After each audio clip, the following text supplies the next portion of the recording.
So we had game three of this Bucks Heat series, and Jrue Holiday started off great, but no Giannis. Giannis did not play because of the back injury, and I was truly shocked actually. And the Heat, of course, need to win this game because, well, no Giannis, and Jimmy was up for the task. He was cooking early and often, as he had 17 points in this first quarter. God damn! And here, Bam gets it to him as he hits, I'm pretty sure, his third three-pointer here in this first quarter, which is obviously way too many for Jimmy Butler. But hey, he was going off early today, and the Heat overall were, as Duncan Robinson even got playing time early, of course, and he was absolutely cooking. Duncan Robinson turning back the clock to bubble, I suppose, to the bubble, I should say, pardon me, and Kyle Lowry was also cooking pretty much, and he was turning back the clock, well, 2 years ago, I suppose.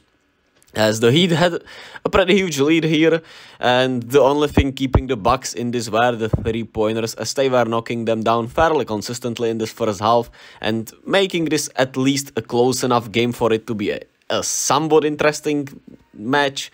But in the end, Max Strus hits the one here, with the shot clock expiring, and it got out of hand, man. And the Bucks tried their best, truly, but yeah, Duncan Robinson had 20 points. shout out to him. But without Giannis tonight, they just didn't have enough. They stopped shooting the ball well in the second half, and the Heat were shooting lights out, man. They were 16 of 33 from the three-point line.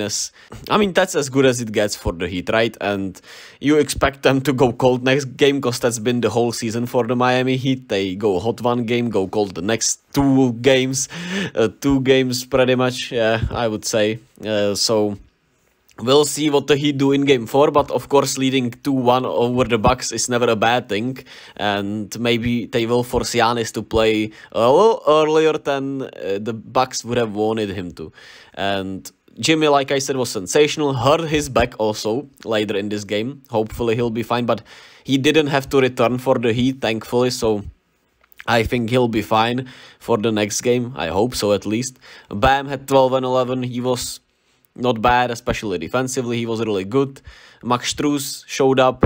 You have Caleb Martin showing up. Kyle Lowry showed up. Duncan Robinson, Victor Oladipo showed up. Everyone pretty much showed up for the Heat, I would say, I guess. And huge. I'm not sure if I should say prayers, but I really hope Victor Oladipo is okay, man, because he suffered an injury later in this game, and he's been through goddamn everything, man. And I hope it's nothing major, but it didn't look good. It felt like he knew it, so I hope, and I'm sending him a lot of love, man, because it sucks. One of the most fun players when he was on, and certainly one of the most nicest dudes I've seen in the NBA, at least, you know, from this perspective. Of course, I don't know the guy, but from just viewing and seeing how he operates, he seems like a really nice guy, man. And it fucking sucks. Hopefully, it's nothing major.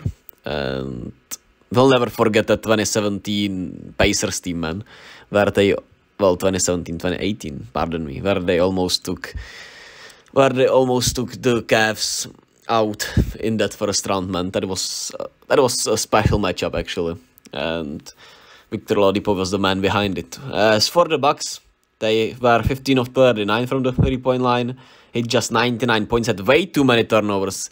18 turnovers is just way too much. Also got out-rebounded, which is not gonna help you. Didn't get to the free throw line much. So a lot of rough things, man. A lot of bad offense, a lot of missed threes where they created a lot of good looks, man, outside the paint. I didn't like that approach in the paint much, but they created a lot of good outside of the paint, and they just couldn't knock anything down, man. In that fourth quarter, where they were trying to come back into this game, there was those possessions where they just missed like 5 wide open three-pointers in a row. And hey, man, it's just not enough. And with the way the Heat have been playing, they would need to shoot like 70% from the three-point line anyway. So they are down, of course. Will be really interesting to see if Giannis plays in game 4. I would bet so, but you never know, right? And they probably hoped that they would win at least one game here without him. And do you want to risk going down 1-3? I wouldn't, right? So, really intrigued to see game 4. And hopefully it's at least somewhat more competitive of a game, because all 3 games in this series have been blowouts so far. So, yeah. And Brook Lopez needs to step up.